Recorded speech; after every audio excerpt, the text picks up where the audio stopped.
Hello and welcome to Chatty AF, the anime feminist podcast. I'm Dee, the managing editor at AniFem. I also run the anime blog The Josei Next Door, and you can find me on Twitter at Josei Next Door. And I'm joined today by fellow AniFem staffers, Caitlin and Vrai. Hi, I'm Caitlin. I am a writer and editor for Anime Feminist, as well as running my own blog. I have a heroin problem, heroin with an E, and I am the anime expert at The Daily Dot. And you can find my Twitter at altsoon_no-dere. Hey, I'm Vrai Kaiser. I am one of the editors for Anime Feminist. You can find me on the internet all over the place. If you go to my Twitter at WriterVry, you can find a link, a list of all the things I do as my pinned tweet. And you can also find the other podcast I co-host at TrashPod. And today we are talking about Aggretsuko, the short animated series that recently was released on Netflix in many, many countries. So to kind of kick us off here, I figured I'd kind of just briefly talk about the production. Aggretsuko is a Sanrio character. Aggressive Retsuko is the full name, a red panda who sings death metal. She first appeared in a series of 1-minute shorts that ran from April 2016 to March 2018. I do not believe those are available, readily streaming anywhere, at least in the U.S. I'm not sure how different they are from the show we got on Netflix. The Netflix original net animation, or ONA, was released in this year, 2018, on 4/20, because it's a very millennial show. So of course. Both series were done by the studio Fanworks and written and directed by Rarecho. I couldn't find much on him in English, and my Japanese is rusty at best, but from what I can tell, he got his start as a Flash animator, has worked on some different shorts. None of the titles rang a bell to me, but you can find his discography on, not discography, what's the word? When it's a person in film? Filmography, probably. Yeah, there we go. Filmography. You can find that on, I think Anime News Network has one in English. And in Aggretsuko, he's also credited with animation for 5 of the episodes and performing the metal vocals in the Japanese version, which in the Japanese version, there's no lyrics that are actually sung. It's just raging screaming. But apparently the writer and director also did that. So multi-talented. And that's pretty much the gist of it. Again, a Sanrio character, so kind of a toy commercial show, but Sanrio has kind of been killing it lately with their toy commercial shows. It's kind of alarming. Yeah, Aggretsuko comes on the heels of Sanrio Boys, which we've talked about in our winter season, mid-season, and season retrospective podcasts. Was a really nice show about boys being into traditionally feminine things and how that's okay, and it's a very sweet and accepting series. And now we've got Aggretsuko, which is very directly dealing with a lot of kind of feminist relevant topics, which is why we wanted to spend some time talking about it today. Yeah, I fully support Sanrio's new goal to sell me shit by being as inclusive as possible. I'm here for it. Me too, right? Mission accomplished, Sanrio. I kind of want a Retsuko pillow. Now I love capitalism.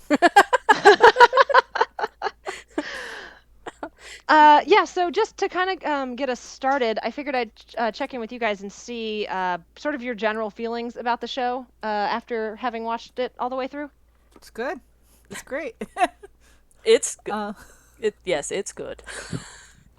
No, but yeah, that's pretty much where I am too. Sorry, what were you gonna say? But it's just I kind of enjoy that we're having a retrospective because where the site is right now, we don't have the funds or the setup to do reviews of shorts, and people are always asking about it. So it's nice that when the Netflix format is really good for shorts, as it turns out. Yeah, and Aggretsuko's a nice 15-minute length, so there's still a lot. I think you can watch the entire show in 3 hours, basically. Mm-hmm. But there's a lot in there, so it seemed like it would be a really good one to do for a podcast. Yeah. I've never really been a Sanrio person in general, but I feel like Aggretsuko is sort of aimed at sort of a way of bringing back in people who grew up with Sanrio. And might be a little bit I've kind of outgrown it. I used to be all about Pochako and Kuropi, but it's time to move on. Then they're like, wait, hold on, we've got this. How about a character that gets you? She's just so tired. Well, and they've also got that, I forget, don't they have like a depressed egg character that a lot of people really Gudetama? like too? Who? I'm sorry? Gudetama? Yes, Gudetama. Is that Sanrio? I believe so, yes. Because I was reading up on, they were talking about how Sanrio's kind of been coming out with products. Gudetama, sorry. Is the sad egg that is also Sanrio's character. Oh, he's kind of a lazy egg, isn't he? Yeah, I thought that was not that he was sad, just that he's lazy. He's a very lazy egg who just wants to laze around all day. Which is also relatable to many people. Right? Yeah. No, they've definitely been whoever's in charge of like their marketing and their TV division or whatever. It does seem like they're reaching out more to a slightly older audience who maybe liked them when they were younger and then sort of fell off from it. They're doing a good job. Whoever's in charge is, I think, nailing a lot of the kind of feelings of the generation at large. Yeah. Do you know who was the head writer for this? Because it's good work. Rarecho, the same person who directed it and did half the animation, is credited with the scripts as well. I am surprised and impressed. Yeah. Well, were you going to say more? No, it's always, it's one of those things where, like, a male writer can get these kinds of issues right. There's nothing to say that they can't, but I always lean to the assumption that when it gets on point like this, I assume it's a female writer, like having a Mario Kata moment. Yeah. Well, and Rarecho kind of is a sort of it has kind of a feminine sound to it, like the ko ending on is usually used for like feminine names. So I had assumed that as well, and then when I was looking up information, nope, it's a guy. So yeah, he did a good job. Kudos. But Caitlin, I think what you were talking about, I was going to talk about this later, but this is as good a time as any. Kind of leaning into that sort of kawaii counterculture movement that I think you see and you see that periodically. And this is a subject that I've been kind of studying up on, but I'm not an expert yet. So obviously, folks who are listening, if you know more about this, feel free to comment and let me know if I mess something up as we talk. But I know that the kawaii movement initially was kind of a rebellion against social norms, and then it seems like there are waves of it where it kind of gets sort of commodified and becomes sort of mainstream and then stops and then kind of then slides back into being more conservative, and then there will be another push to sort of counterculture that in the kawaii sort of aesthetic, right. and then so there's these little waves, and it kind of feels like we're maybe hitting another one, which I recognize the sort of almost double think it requires to talk about that with a product that is made by Sanrio, a giant company that sells lots and lots of toys. Yeah, Sanrio is kind of the epitome of commodifying, mainstreaming kawaii culture. They absolutely are. You are correct, but at the same time, they've hired people to write their shows for them who I think are hitting on the sort of pushback against social norms, I guess, currently going on. Like, I think a lot of Aggretsuko is very much critiquing, different aspects of modern society. Yeah, I've also done a little bit of reading up on kawaii culture, and from my understanding, it's that the original roots of it were kind of a pushback against this pressure for young women to immediately go into marriage and parenting, and kawaii was a way to say we would like to be young people for a little longer. So it's interesting to have that come to now, which is to Aggretsuko's kind of dealing with office politics and that kind of thing. Well, and there was a push in the early aughts to kind of again among young women to sort of merge kawaii with like harsher elements, like you get some of the Lolita styles, and then like metal, like some of the baby metal type stuff too comes out of that as well. Kari Palmu, who's like horror kawaii. Yeah, horror kawaii is a good example of that as well. Right. So again, you get these periodic pushes to kind of push back against like whatever the mainstream idea of like what young women are supposed to be through kawaii culture, which I think is really interesting to watch that pushback over the last like 30 to 40 odd years. Yeah. This isn't quite as far on the cutting edge as a Yami-Kawaii, but again, it's Sanrio, the major corporation. They're not going to deal with the, hey, Japan has serious mental health issues, maybe we should talk about that branch of modern kawaii culture. Yeah, I mean, I would say Aggretsuko is still it hits just hard enough that you kind of go oof sometimes, Mm-hmm. but it's still at its core a comedy that is intended to be sort of optimistic and make people go, okay, you know what, this does kind of suck, but maybe I can get through it, just like Retsuko does. Yay. Right. And Hashtag I mean, I think relatable. there's definitely some value in that too. Yeah, hashtag relatable for real. I did note some people on Twitter who were having a hard time, like, watch the first 3 or 4 episodes and were like, this is too brutal. I can't. The first few episodes hit me also very hard because I'm also kind of working a day job at a soulless corporation. I thankfully do not have an asshole boss, but watching Retsuko kind of deal with that, and then the arc with her and her sort of free spirit friend Puko, and she decides, no, I just can't. I have to pay my bills. I can't, just jump into this project with you. I felt that.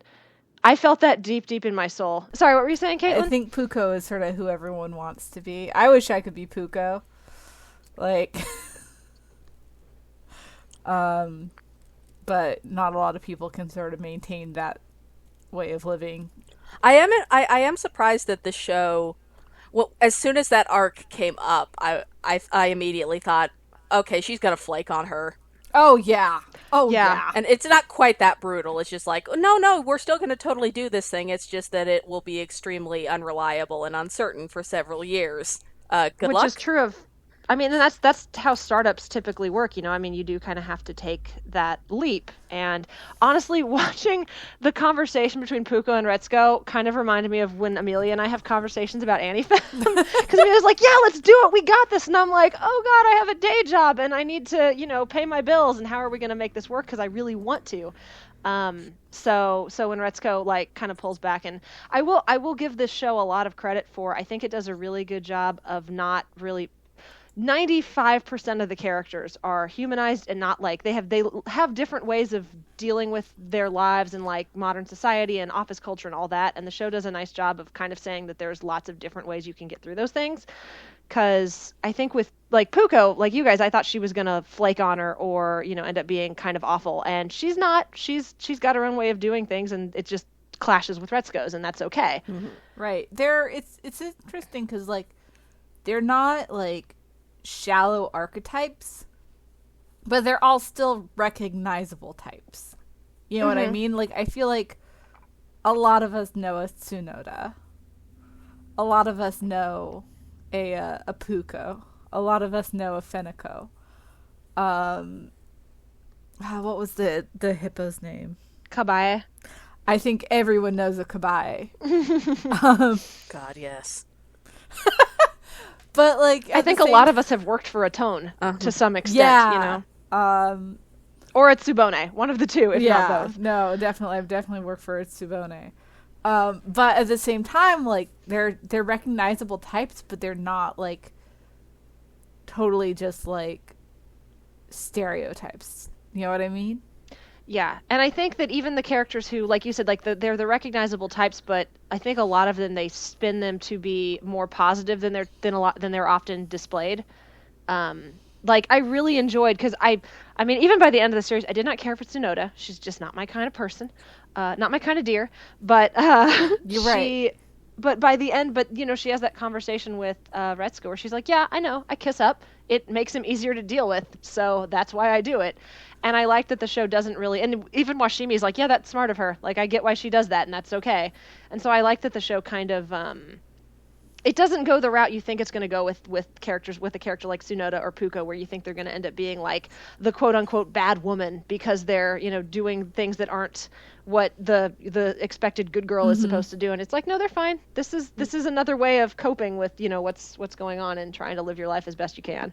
I feel like the only kind of rough patch in the show for me was that moment where it kind of wants to tell us, a contained narrative arc in a sense, but also it has to deal with the fact that it's like, well, this goes on and you kind of deal with it, where it kind of tries to backpedal on tone a little bit at the end.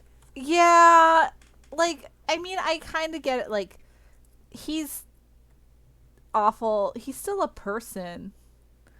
Like I kind of get what they were going for, and yeah, I think a lot of it came from them trying to sort of wrap things up neatly. Yeah, it's one of those things where, like, like, from in a narrative structural capacity, I understand why it goes down that way, but it's just in the climate we're in right now, where there are a lot of puff pieces about how you need to know both sides of awful people. Like, I didn't have time for it. Right. Like, yeah. Go ahead, Caitlin. A lot of horrible people can have nice moments, and you can sort of justify it as, like, it's interfering with her work. So, you know, he's an older, more experienced person. He can you can look at it through a selfish lens where it's like, he's gonna tell her this thing and it's gonna, like, sort of break her out of it, but also, like, it's gonna get her to a point where she can actually be productive again. Yeah, let's go ahead and talk about Tone a little bit, because I think there's a lot we can go into with him. He's kind of depicted as being this sort of relic of the old generation, and so is the elephant boss, who I don't know if the CEO ever gets an actual name. The one Washimi basically, like, she basically runs the company, but we do have that dude behind the desk, and both of them are kind of, they have these very sort of regressive sexist ideas about how to work, and he kind of tells Retsuko at one point, like, that's how that's how they did it for me, so I just figured that was how you were supposed to do it. And I think the show does a good job of, I think it's important to know that even assholes, like, came from somewhere. They didn't spring fully formed from the ground as assholes. You know what I mean? So I like that Aggretsuko says, well, this is sort of the culture that spawned this, and in some ways, like it sucks. It kind of sucks for Tone too, that this is sort of how he came about to be the jerk that he is. The one thing, and I was worried they were going to fully redeem him. I was like, no, he's still a sexist asshole. Mm-hmm. So I like that he gets kind of that one moment of, well, he has been doing this for a while longer, and you can still learn things at your job from people who are the worst. Mm-hmm. But then in the final episode, like, he's still yelling at her he's still nitpicking her about, like, stapling things, and she rages again at the tail end. I was like, okay, so the show didn't really, like, make him okay. It just kind of gave him a beat where you go, well, he's not like I just think, like, even assholes are more interesting when they're not just one-dimensional monsters, because I don't think real people are one-dimensional monsters. Does that make sense? Yeah, sure. Maybe I just wanted them to hit that last note a little bit harder, so that it doesn't run into, like, well, yeah, he's still an asshole, but now, underneath there's this other thing, which I don't think I think it is trying to hit that balance, but I just wanted them to come out that other side maybe for a little bit longer. I don't know. But I don't think it breaks the show in any way. Yeah, I was kind of hoping that, like, at least, because I kind of like the idea of maybe, like, well, Tone's always going to be kind of a nitpicky asshole, but if he backed off on, like, if he realized, because he makes some really sexist comments early on, and I do think those kind of disappear in the last couple episodes, and so I don't know if they were trying to make a point about, like, well, he is trying to get better and not be as much of a jerk. At least in terms of, like, actual discrimination. But that was one thing I wish they had hit more, is, like, if you're going to humanize him, also, like, give him the opportunity to learn, I guess, from getting kind of called out about this stuff. Mm-hmm. Mm-hmm. And I don't think it necessarily hit that. So that was kind of an eye twitch for me as well, I guess. Yeah, especially when I think it's because the moments with Tone are some of the realest and most brutal parts of the show. Yeah, no, they are. But kudos to kudos to the writer team for making him a literal chauvinist pig. That was a nice touch. They have fun with the animals in this. Mm-hmm. My personal favorite is that Washimi is a secretary bird.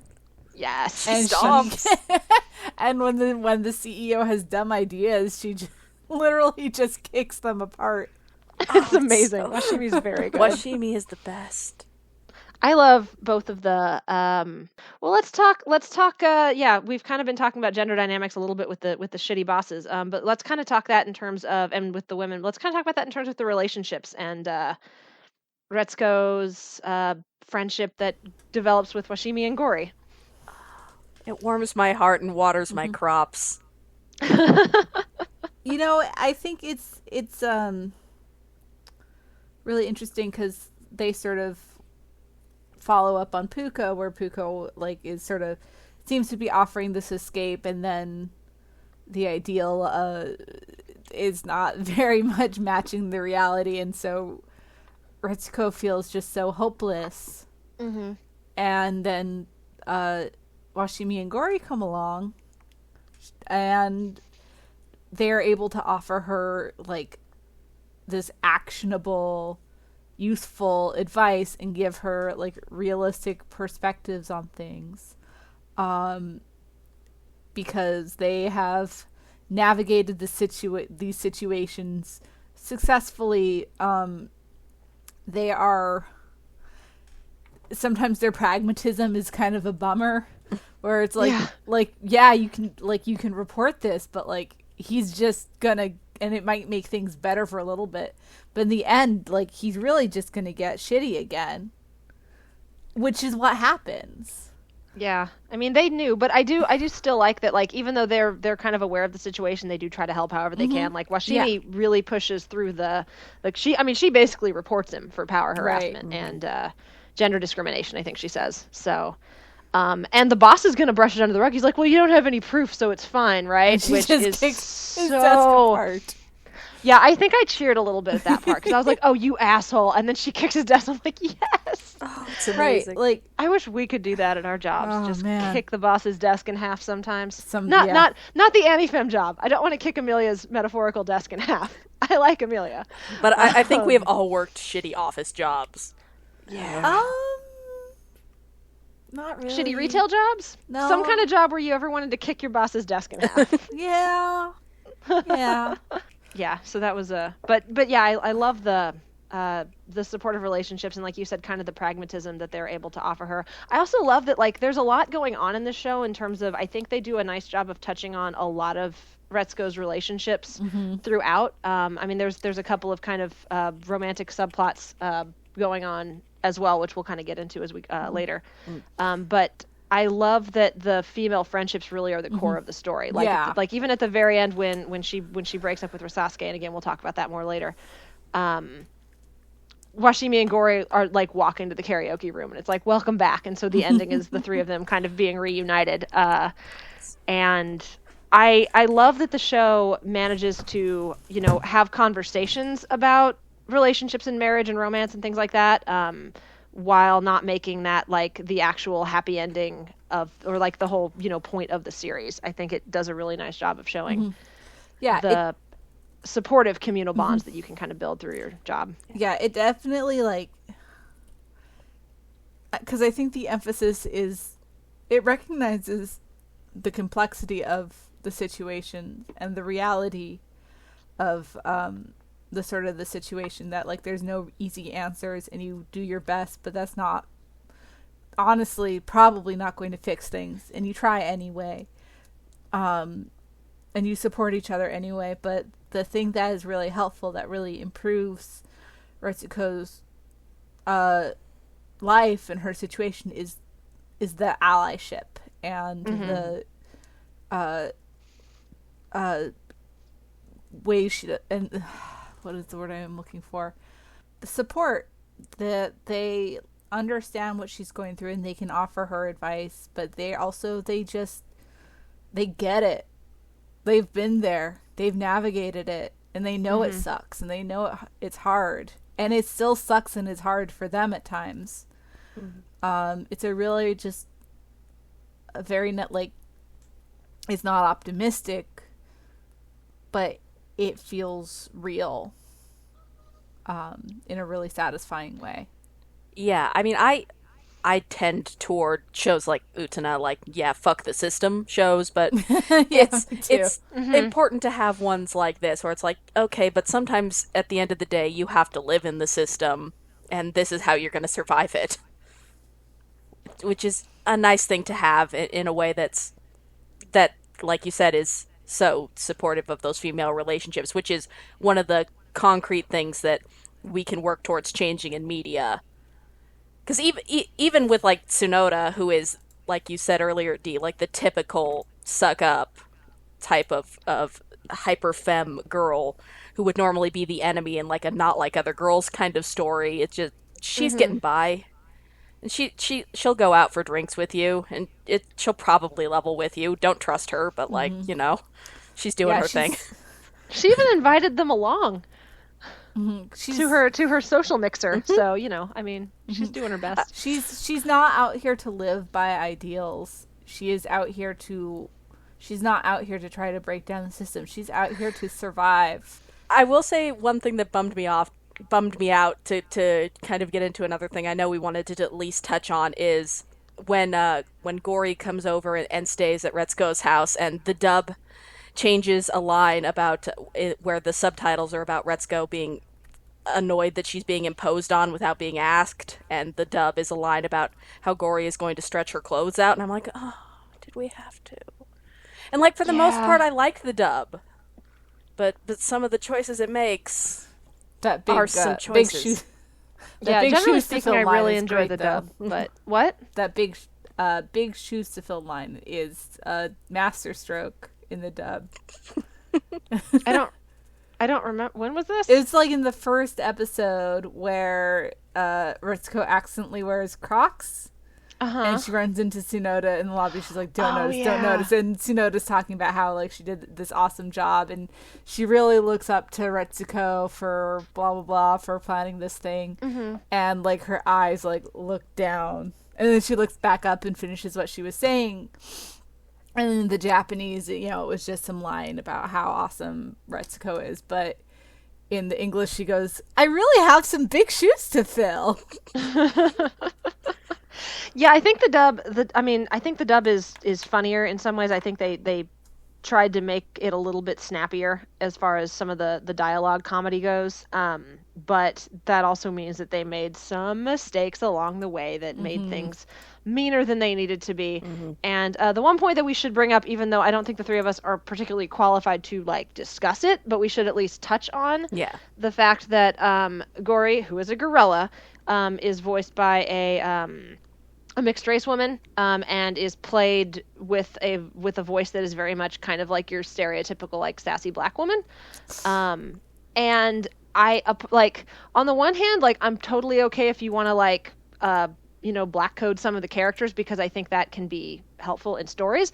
But gorillas have a very racist background in American history, going back very far. So maybe not the gorilla, and maybe not the gorilla, and maybe not just that one character who is the one with the really loaded history.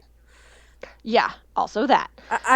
So I do want to point people to. I read an article. Nicole Adelman wrote a piece for Hello Giggles that goes into detail about Gori and kind of shares some different tweets from other persons of color online who were kind of reacting to the character and kind of criticizing the decisions made there. So I would kind of direct people to that. I will put it on the post for the show for this podcast on AniFem, so you can find the link there as well. I will also say on the subject of voice choices, Todd Haberkorn certainly brought a mincing air to Komiya in a way that I don't think they needed. I'll defer to you on that one. I had listened to the dub before I listened to the sub, and I thought the sub did about the same thing that Haberkorn did in the dub. So I didn't catch much of a difference there to me. He read as sort of just really high strung. Mm-hmm. But again, you're more attuned to that than I am. So I'll defer to you on that one for sure. It's one of those things where it's like that character type is very that sort of shitty second in command archetype is very tied into this coding where they're an antagonist to the heroes, and part of the antagonism is, they kind of suck because they don't just suck up to the boss, they probably also want to fuck him. And I don't think it's a conscious choice anybody made. It's just like really tied into the coding of that kind of archetype and the type of voice that you go to for that comedic archetype. I see what you're saying. Yeah. No, that makes sense. So they kind of played into that stereotype. Mm-hmm. Maybe not even knowingly. Almost certainly not knowingly, I think. Just one of those things that annoys nobody but me, but I wanted to say it in podcast form. No. I think that's totally fair. I think that's maybe something that I think that is something people should be aware of when doing voice casting and voice work, to be aware of those stereotypes and then try to avoid them. Especially when they're not intended, and I don't think there's anything in Komiya's character that suggests that he's intended to be read as like in love with Tone. I think he's just another kind of suck up yes man. Mm-hmm. But other like I also want to give a shout out to the really good voice work in some that the dub has. I am in love with Dub Fenico's voice. It's very good. Yeah, she's really excellent. good. Yeah. She sounds like Daria, and I'm about it. Which is perfect because I mean Fenico basically is Daria. But also like kind of a hypocrite. I love Fenico because she's kind of does this whole like disaffected, cynical thing, but at the same time she's also constantly on social media despite giving Tsunoda crap for it. She knows everything that she's doing at all times. Like she's kind of obsessed with Tsunoda. Here's the thing: I want them to date because it would be a train wreck. Oh my god. There's season 2. There's season 2 for you All right there. Let's see if Archive of Our Own has anything on this. I also love Fenico's relationship with Haida. I love that she's just like the best bro out there for Haida, who also I think the English voice actor for Haida does an excellent job with him. Yeah. Yeah, do we want to talk about Haida? I wound up unexpectedly impressed with his writing, honestly. I think Haida's another one of those characters who is a familiar type that sort of subverts a lot of the sort of expected negative attachments that go along with that type. So yeah, go for it, Vi. Talk about this. Because, when pretty much I had him pinned as the nice guy archetype from the second he walks on screen and is kind of awkward in Retsuko's presence, because that's just how those kind of stories go. But it wound up going in a really positive direction where, like, yeah, he's annoyed that he didn't get around to asking her out, but he recognizes that that is his fault and it has nothing to do with her, and he's mad at himself rather than blaming her for not noticing that he liked her. And then at the end, a big part of the speech when they decide to try going out is him saying, I don't actually know you. I know the version of you that I've built up in my head. And that is such a good line. I'm so about it. I thought that was excellent. Yeah, no, that was really, really good to see. That was very satisfying. That made me happy because I really liked Haida. I was like, oh, you're a good boy, Haida. You're nerdy and trying your best, and apparently are really into punk rock in your spare time. Which is, I love the little glimpses you get into the characters' lives, like outside of the office, because even though we're pretty much just following Retsuko, you still get a sense that everybody else also has other stuff they're doing in their spare time that kind of like helps them get through their shitty day job. Which I think is really nice. But yeah, so Haida's one of those too. And so then at the end, I was like you, I was worried. I was like, oh, no, don't give the I can be so much better for you than this other guy speech. And so when they swerved, I was just so happy. I was like, you are a good boy, Haida. I knew it. Yay! By the way, there are only 7 Aggretsuko fanfics on AO3, and one of them is Fenico and Tsunoda. The internet has my yeah. back. It's not just you, Vrai. The internet has your back. Good trash person out there. I see you. Okay. We had lots of other talking. Yes, we should probably also talk about Resasuke, the blank of wood. Yeah. Oh, yeah. Yeah, plant? Who? The potato? Okay, so here's the thing about Resasuke. Second time through, I did watch this twice, listeners. I watched it right when it came out and then a little bit before we recorded this podcast. And I wanted to watch it both subbed and dubbed. The second time through, I felt a lot of sympathy for Resasuke, which I didn't really expect to happen. So we can get into that as well. To kind of dovetail into that, though, we haven't really talked about like Retsuko's whole like I'm gonna get married to escape my terrible job arc. So any kind of general thoughts on how they played that, the sort of millennials in love arc, as I called it in the show notes? I mean, yeah, it's sort of looking back at this sort of old ideal. It seems like a desperation move. Like, okay, this sort of modern expectation isn't working out for me. I'll just go back to the older ways and I'll just get married and work and support a husband, and because working sucks, without thinking about really what would be hard about being a stay-at-home wife, you know? Yeah, I like that Washimi points that out too. She's like, Rets, because when she tells her that, she kind of like pinches the bridge of her bird nose, such as she has, and is like, Retsuko, what are you talking about? And she even says like, it'd be one thing if there was somebody you liked and you wanted this, and like this is what you wanted for yourself. And she's like, but I feel like you're discounting how hard it can be to be a housewife and how marriage isn't exactly easy either. So I like that the series didn't depict that as like an easy out. It was more just Retsuko desperately trying to find some way to not have to work this terrible job anymore. Yeah, it's interesting because I think that's the aspect of the show that is maybe the most steeped in very specifically Japanese culture and the dynamics and expectations and how much is changing with women in the workforce and like child caring in the workforce over there right now. But it's not like a completely unknown thing over there. Like that is the desire that the billionaire romance subgenre runs on. Oh boy, I can quit my job and be a kept woman and do nothing. Yay. Yay.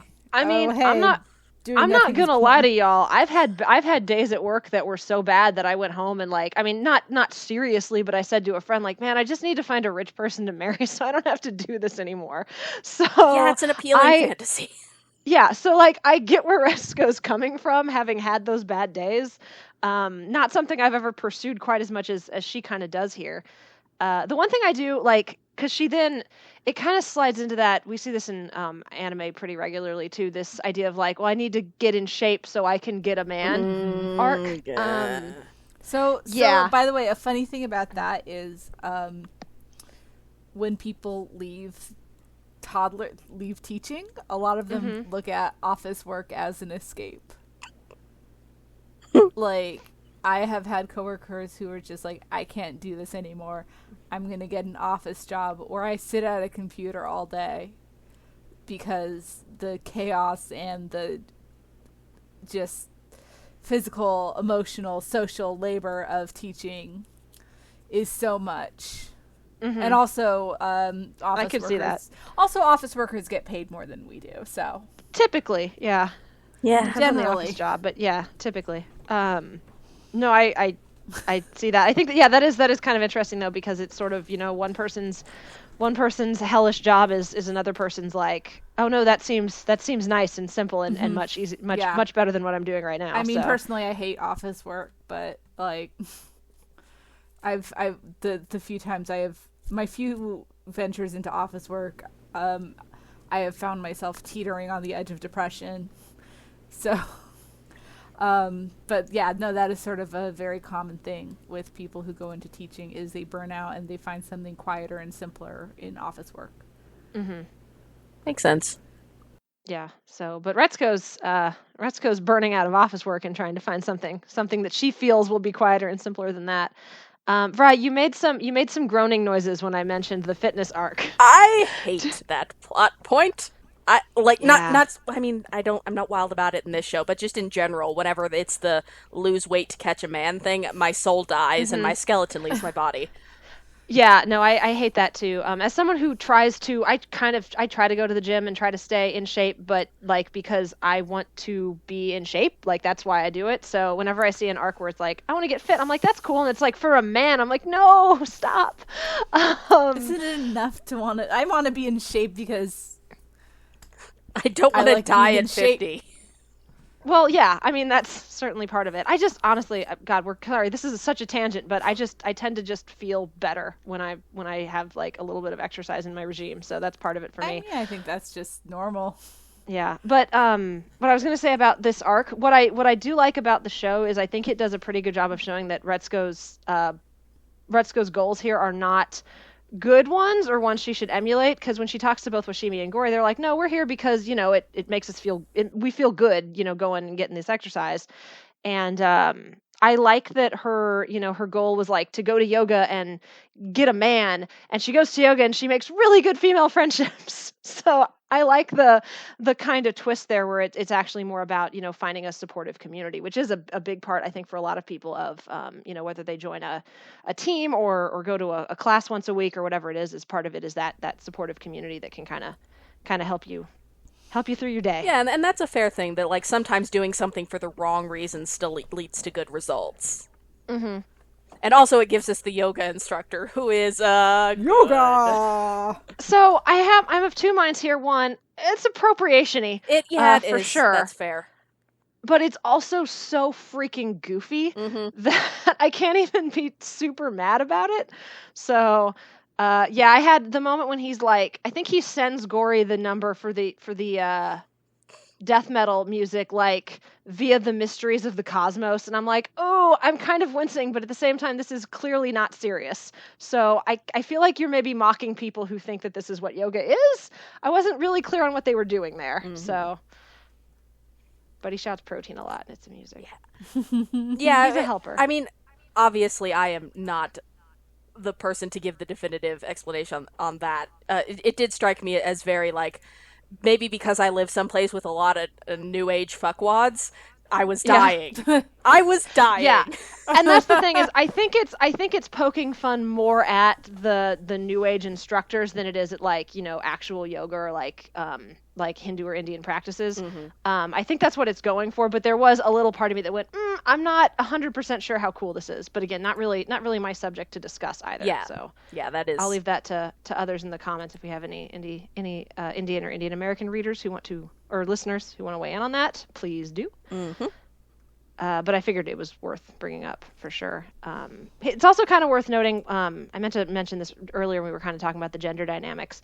I like that the show, the worst character in the show is absolutely the sexist male boss who has all the power. But it doesn't do that thing where you see where some shows where it's like they make everyone awful, so it's hard to get a feel for what they're telling people is not okay. Like, I like that there are some guys in the cast who are really likable. Like, I like Haida. I like that the yoga instructor is helpful. Like, he kind of tries to help his students along the way.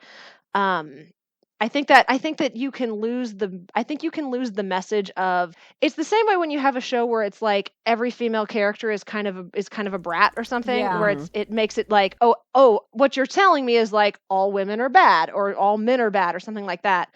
So I think having that variety, it goes, well, no, it's not like that people are inherently bad or good. It's like these particular behavior sets that are a part of our society.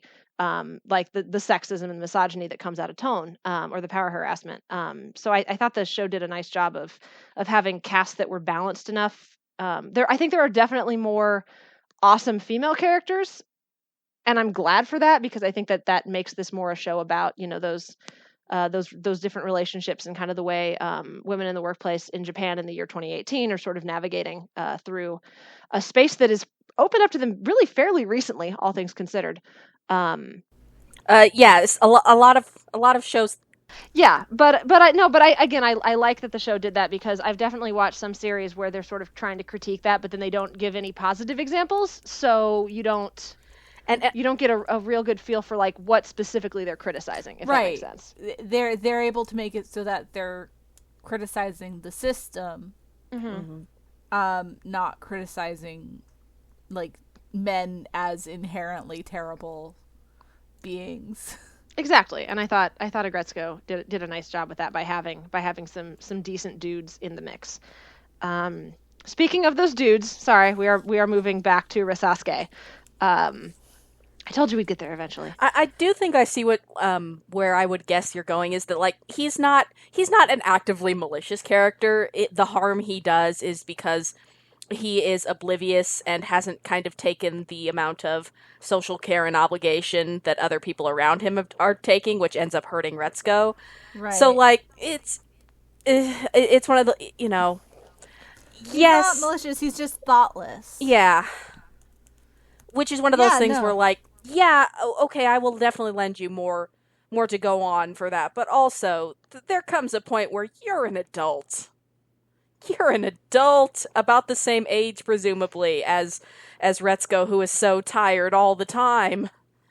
I mean, but she is projecting what she wants onto him. The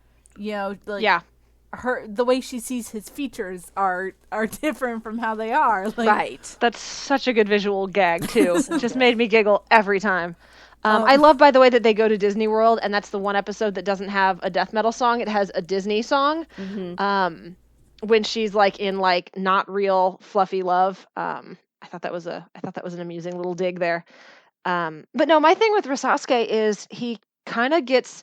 I think this arc touches a lot on kind of the expectations placed on young people, both men and women, in terms of being in relationships and what you're supposed to do. Because Retsuko thinks, oh, well, I have to be happy and in love, so I'm just going to kind of put up with everything, which is what she did at her office job too, is that sense of being an eco, a good girl. comes up in this arc as well. And the thing with Resasuke is he kind of just gets completely shoved into this at every stage. Right. His cat friend, Manumaru, that's his name, The basically palace like cat. pushes him into dating her and tells him exactly what to say and do on the date. And you never really get the sense he's into it. You get the sense he's just doing it because that's what he's supposed to do. So he just kind of rolls with it. And the touch I think the second time through that kind of gave me an awe moment for Resasuke is Retsuko breaks up with him and he goes home and he has a house full of plants. And he says, "I'm home," to the plants. And I'm like, "Oh, you also have a thing that you love doing, and this is like what brings you joy." And Yeah. you kind of just got shoved into this relationship that you didn't particularly want, because that was sort of the expectations placed on you by your Right. coworkers and sort of society at large. Yeah. So that moment at the end, I was like, "Oh, Resasuke, what are you up to with all your plants, buddy?" Yeah, I never really felt like he was a bad guy.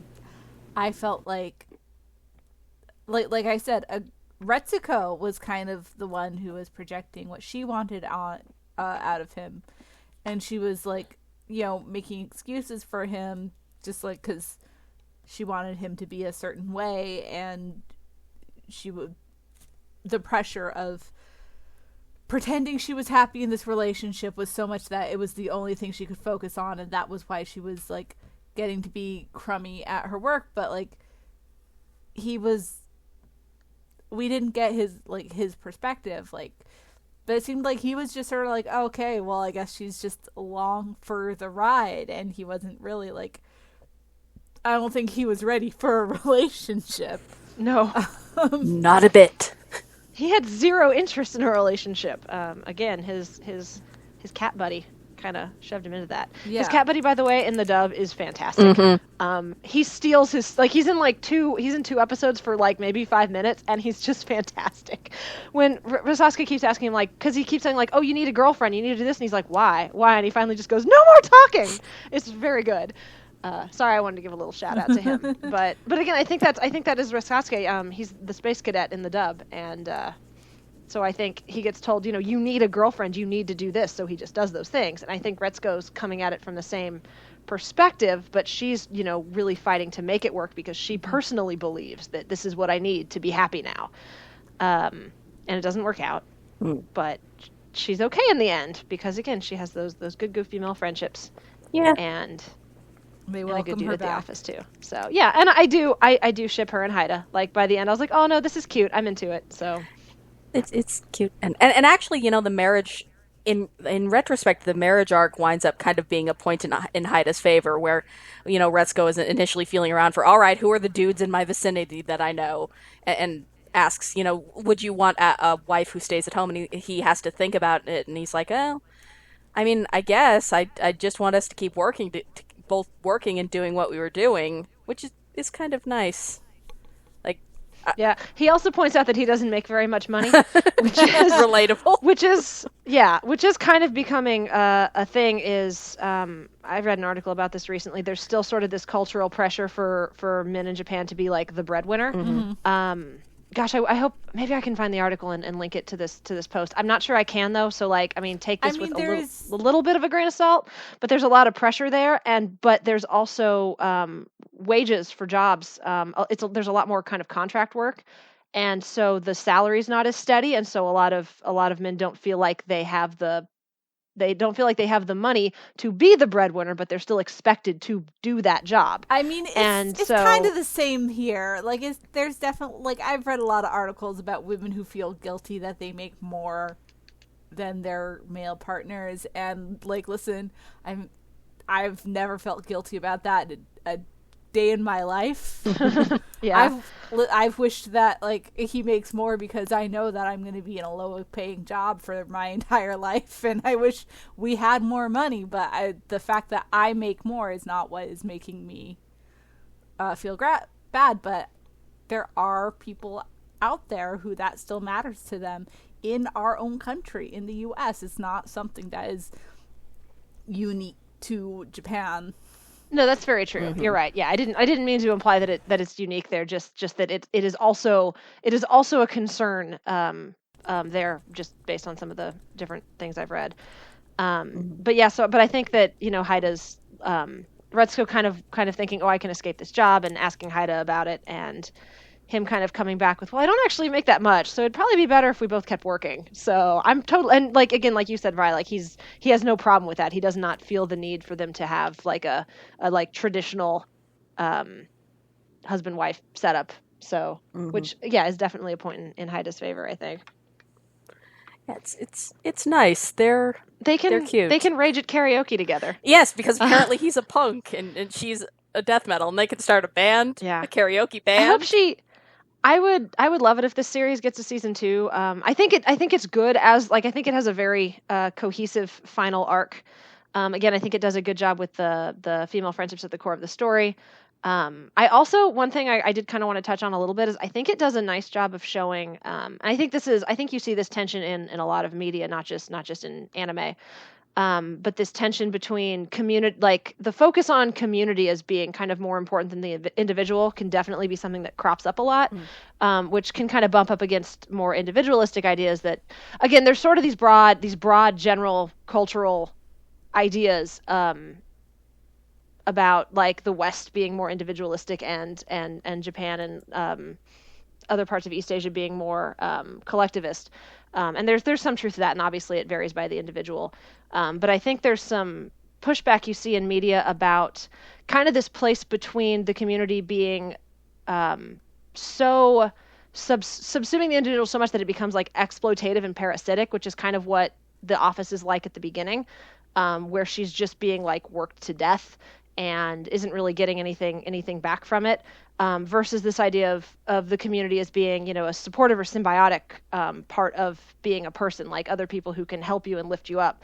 And as much as Ton is an ass, he does have that little moment where he's like, we go to work because we can do more together than we could alone. And then you see that in her relationships with Washimi and Gori, and even Feneko and Tsunoda to an extent, I think, and Puko. So I like that sort of central tension that plays throughout the series, and how they kind of show both sides of that, and how it can be sort of destructive, but also how it can be really good for you. Does that make sense? Yeah. No, it's a good thought. We all need, like, no one can do anything alone. We all need to have, you know, a group. And big companies, like, exist for a reason, and they swell to a bloated parasitic size, but like yeah, I'm full of hot takes today. You're hottest. Not wrong though. But you know, we can't forget that like there are certain things that individuals can't do, there are certain things that like small groups can't do, and these things are important, and work ideally gives you a greater sense of purpose, even though that's often not the case. But you hope it does. You hope it does. Like you said, ideally. Like, I mean, hey, I've consciously made the decision to teach in a school instead of being a nanny, instead of working in like a home daycare with like 2 other people. Like, you know, this is a choice I've made because I prefer to be in that larger group. You know, this is you know, we've all turned our attention to Anime Feminist when we started off as individual bloggers, because Anime Feminist, and because of that, Anime Feminist has, at least I know for me, done things and given us opportunities that we did not have as just individual bloggers. Yeah, no, that's an excellent point. And has given us opportunities to bring in more voices, which is a thing that I've really loved about working on this group. But you're right, because having us all kind of come together, we've been able to do a lot more with AniFem than I think any of us were able to do on our individual sites, and that's been excellent. So, and I certainly I think of this as a supportive symbiotic community. So hopefully y'all do too. Yeah, but that was a tangent. I'm glad we went on it. But I was saying that if they ever do a season 2, I'd love to see Retsuko kind of show that death metal side of herself to more people, because I think one of the things that makes her relationship with Gori and Washimi so like important is you kind of get the sense they're the only people she's ever shown that side of herself to. Like, even Right. Puko doesn't seem to know about her death metal hobby. So, if she was able and Feniko talks about, like, yeah, Retsuko never really talks about herself, and I don't want to pry, so I stalk her on social media. God, she's so good. I feel like Feniko And Haida says it, and, sorry, what were you going to say? Feniko is probably very relatable to a lot of people. Feniko's very fun. I feel like a lot for of sure. people The are least Feniko. relatable moment of the show was during the mixer when they tried to convince me that she's not the most lesbian-coded character on the face of the planet. I could see that. She had fun at the mixer, but she didn't seem to hook up with any of the guys. So maybe she was just enjoying having a good time. So, But on the subject of season 2, I would watch it, but I would be a little leery because I'm always worried that shows won't be able to make the jump to from portraying a couple getting together to actually being in a relationship and facing those kind of struggles. Like, if they could Yeah, do me it, it too. would be Point. fascinating. Yeah. But yeah. I mean, I'm perfectly happy with the adorable fan art I've seen floating around of the two of them rocking out together. But yeah, and again, and Haida's thing at the end, like, I would like to know more about you. So that is my hope for Retsuko, is that she's able to kind of open up and show that side of herself to more people, because I think that'll. Yeah. Again, that supportive community is kind of what can get you through. Like, sometimes you do just have to kind of deal with not ideal, kind of crappy situations to, pay the bills. And obviously, if it gets bad enough, like, you should get out. And I think Retsuko maybe should look for another job. Though by the end of the show, she's doing better.